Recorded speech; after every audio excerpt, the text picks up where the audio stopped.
Good morning, everyone, and a warm welcome. Thank you very much for joining us. More than a day after being released from detention centers, some of the people accused of fighting for the creation of an English-speaking state in Cameroon have called for the movement's leaders to be released if President Paul Biya wants peace in the country.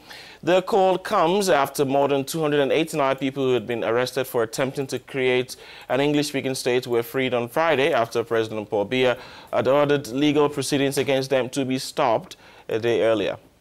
Exactly, Jerry. The main leaders of the separatist side remain imprisoned in Yaoundé, and the trial of Sisiku Ayub Tabe, president of the self-proclaimed government of Ambazonia, and 9 other co-accused will take place on 10 January in 2019 at the Yaoundé military court. And also the 289 former detainees released last weekend were all taken to their respective localities under high escort before being presented to the local authorities. The government of the Northwest, Governor Adolphe Lele-Lafrique, urged former prisoners to be peacemakers, but some human rights NGOs and opposition parties are not satisfied with the decision taken by the president. This is the case of Maurice Kamto, for example, the unfortunate candidate in the last presidential elections. But right now we're on the line with spokesman Bibou Nisak in Yaoundé. So, Monsieur, good morning. Do you regret the decision to stop the prosecution of 289 Anglophone separatists? And do you think that it's just a sprinkling and that the government should have changed their decision?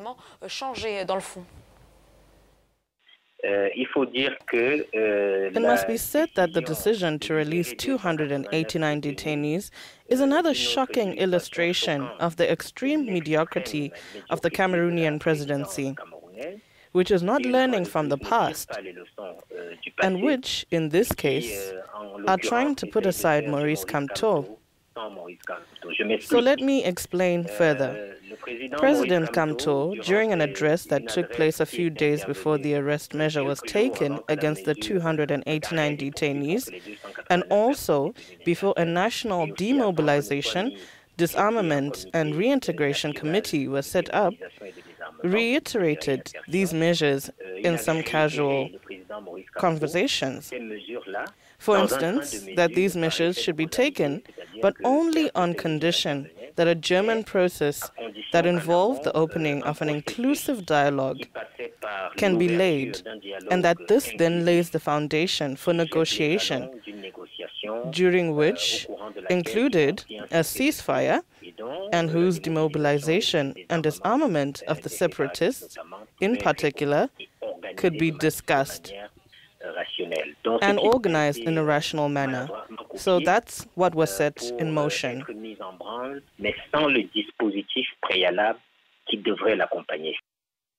You know, a quick look at some of the recent developments there from the government, beginning with the launch of a DDR program against Boko Haram fighters and separatist armed groups, and now we see the release of detainees. Don't all of these suggest that the government, the Cameroonian government, now has the willpower or wants an unarmed solution to this crisis? Well, we have to say it like it is. There is a power that is precisely entangled in all kinds of scandals that have been exposed. And its illegitimacy on one hand, and its chronic inability to efficiently preside and govern Cameroon, is trying to sweep dust under the carpet. Because the truth is that these measures are being taken to make people forget not only that there was an electoral holdup during the last presidential election, but more importantly, to make them forget the scandal that is currently shaking the entire country regarding the destination taken by all those billions that were supposedly swallowed up in the organization of the CAN and that are now completely missing.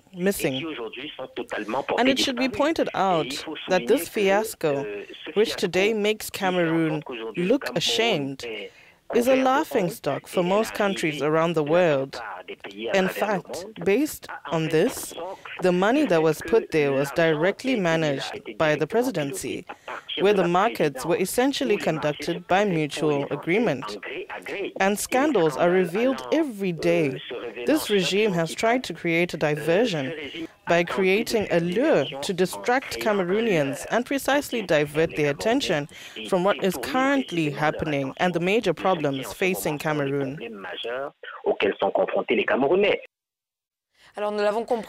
so what guarantee do you expect from the government to build trust in order to engage in sincere dialogue with the separatists? Enfin croire en sa volonté d'instaurer un climat de confiance et d'entamer un véritable dialogue sincère avec les séparatistes. So Cameroon is currently going through a difficult situation. The radicalization we are witnessing today is a direct result of the poor quality of the Cameroonian presidency and the resulting governance. So what are we saying? What we're saying is very clear, that today in Cameroon, there's a blockage that comes from the fact that those who want power for power and who, after 36 years of sterility in terms of economic growth, social growth, and those who have to pay the price, including the death of the Cameroonians, want to hold on to that power at all costs. And in reality, this is creating a problem. So I don't know what other pledge we could give besides that we want to return power to the man on the ground.